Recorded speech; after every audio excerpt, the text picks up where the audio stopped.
I think we'll go ahead and get started. You're very welcome to our final Teaching Toolkit Thursday of this trimester. We're nearly there. The topic of this session is blended learning. And as I mentioned, my colleague David Jennings is waiting in the wings in the chat. And once we turn off the recording, after we get through the brief presentation, he will help to moderate the discussion as well. So as a reminder, if this is your first Teaching Toolkit Thursday, we have about 15 minutes of presentation and resources to share with you. And then we'll move into a group brainstorm sharing sessions, very informal, an open, safe forum to discuss anything related to the topic at hand for the day, which today is blended learning. So David will be sharing in the chat there a lot of resources associated with the slides, and I'll also pop the slide deck into the chat as well, so you have a copy of that. And we'll start out with a definition because blended learning can mean many different things and does have quite a few different definitions in the literature. But on our resources here in Teaching and Learning, we define, and based on literature, define blending learning as a hybrid model that utilizes the benefits of both face-to-face and online learning modes of delivery. And now is where things start to get a little bit tricky, where we say a substantial amount of the delivery, typically from 20 to 79%, is delivered online, with the remaining portion delivered face-to-face. So there's no set number within that wide range. It can vary widely. The blended model reduces the time spent in a more traditional face-to-face setting, with most of the delivery and learning activities conducted or facilitated online. And one of the things to keep in mind, and some of the those that might contest the definition, some people say blended learning, all learning is blended learning. Is there any sort of learning experience that we have nowadays that isn't in some way touched with an online sort of component? And that's definitely something for us to think about and ponder. So there's a wonderful organization called JISC. They do a lot of research in the online space and have wonderful reports. And in searching through, they have a blended learning report, and they have this following definition, or sort of contextualizing what is blended and blended learning. And they say over the last 2 decades, the literature on blended learning has covered a range of different terms that may be blended, including print blended with digital and traditional with web-based learning. So as you can see, there's a lot of things sort of swirling in this space. They have this really helpful graphic here with different modes of participation in learning that encompass and sort of help to visualize the blendedness that can happen. They have in the quadrants here live online, so live sessions like we're doing right now using audio or video and online functions and materials. Asynchronous online, where there might be independent study using online functions and materials. Live in place, that's when we're together in the same spot, using co-located facilities and materials. And asynchronous in place, which would be independent study sessions using facilities and materials in place. They also go on to articulate these 4 different aspects of learning. The first is time, place, and timing.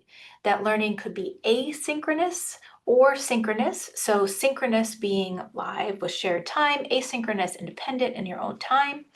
Learning materials can also have those different materialities in terms of print, digital, and other media. Space and place, it may take place online or in place on site. And group roles and relationship, that it might be one-to-many, one-to-one learning, or group-based learning. And so to take this one step further, and this is where the link to the slides might be helpful. I know this is a little bit small, but it's a nice table that sort of articulates different things that can happen within each of these spaces from a blended perspective. And there's many more beyond the table. This is certainly not an exhaustive list, but I think and when we move on to in a minute here about planning online, or excuse me, blended learning experiences, it helps to sort of have these visualizations and possibilities in mind in terms of how you can blend a learning experience. And so on that topic of design, there's a model that's been around for quite a long time called the ADDIE model of instructional design. This is a tried and true tested model that many people reference in terms of designing experiences or redesigning. So the ADDIE model is analysis, design, development, implementation, and evaluation. And we'll go through that in detail with each letter here in the acronym. I also want to point out that our own resources on technology enhanced learning, specifically blended online learning delivery, you'll see that it maps onto the ADDIE model here. So that's something that we in teaching and learning help support and advocate for as well. So let's start with the analysis phase. This is sort of the first step, either if you are starting out with a new module, a new experience that you're starting to deliver. You can imagine this as sort of a reconnaissance stage where you're gathering maybe needs of the student population, setting goals and learning outcomes for the module, getting a team together to start to think about what the experience might be like, and thinking at this point about the development and support of the delivery of the module. And again, it could be, like I said, either starting from scratch or sort of going back to an existing module and thinking about how to redesign. There's a really great resource that can support this. This is a card deck that came out of the COVID pandemic, and it's an open source Creative Commons PDF that you can print out and cut into. I'm a big fan of manipulatives, and you can use this with a group or individually. And what it has is quite a few prompting questions about teaching specifically with an online and blended twist. And it's a really great group activity to do as well, and sort of a starting point to think about what's important and what should be included in blended learning experiences. The next step of the ADDIE cycle is the design phase. And so this is the stage where you're starting to do the planning and really creating an outline maybe of the learning experience, the process, the tools that are going to be used, making those learning outcomes concrete, gathering materials that might be already existing, and thinking about the blend of the mode of delivery and the role of the lecturer or co-lecturers.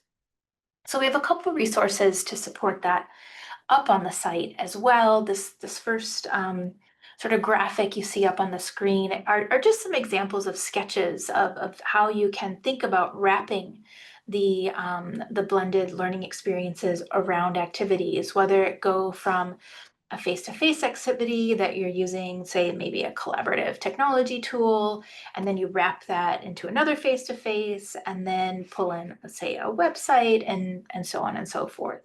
Or if you're starting with the online delivery, you might then supplement that with a face-to-face lecture, so some flipped type of experiences, going back with some activities, and then a demo, and then a lecture. So you can see here, it's just an example of how to sort of map or visualize.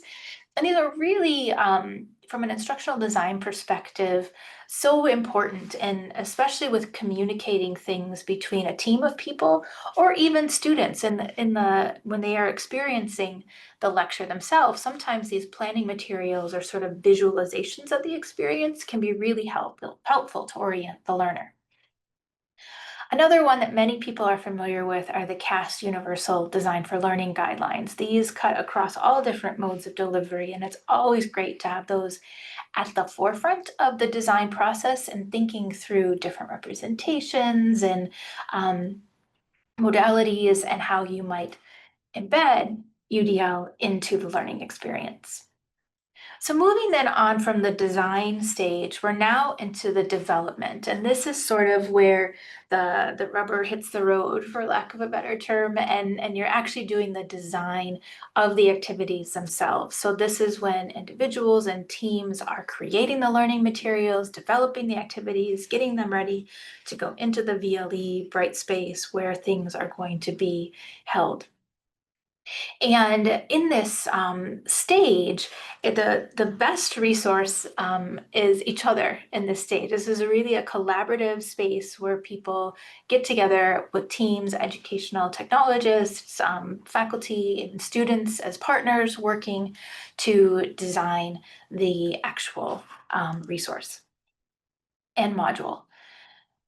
The next step is the implementation stage. So this would be day one of the semester or trimester, and the module goes live and open. And so at this stage, it's we know things aren't going to go necessarily smoothly right away. We hope we can do as much planning as we want, but this would be the stage where you want to be really attuned to what's happening in the experience. Are things happening the way that you intended them to do? If there's an opportunity to pilot with a small test group, that's a great way to kind of front some of the issues that can arise when you're developing a new blended learning experience. But it's really that stage where things are open, all that hard work is out to be consumed, and you're in that phase of watching what happens.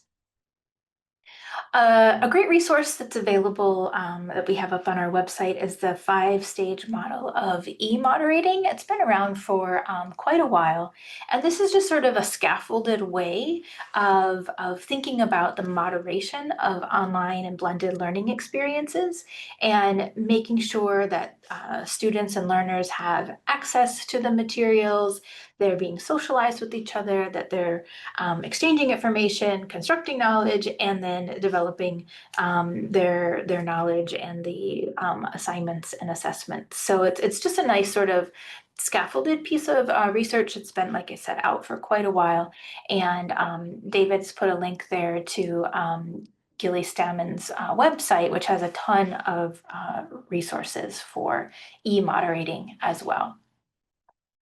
And the final stage there in the ADDIE model is evaluation. So this would be when the learning experience is said and done, or getting close to the end, and it's really taking a look at the quality and effectiveness of the experience, making sure that your goals that you've planned for have been met, and taking stock of what might need to be revised or improved for the next cycle.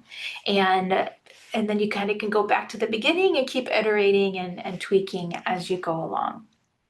In terms of resources for that, we have the built-in, obviously, the student feedback surveys, which will provide some insight. We do have the option, as you know, to add a couple questions to this survey, Likert scale type questions, so you could ask some very direct questions there. Or, of course, you can always do additional types of feedback forms and surveys to gather more concrete and direct, maybe more open-ended questions or answers to questions you may put out. You may, if you've involved students as partners through the process, you could go back to a smaller group of people or your design team and have a feedback evaluation meeting. Anything like that really helps with kind of putting that whole structure around this process to make sure that you're in a continual cycle of design and development, which we're saying here is connected to blending learning, but this is good practice across all learning environments as well.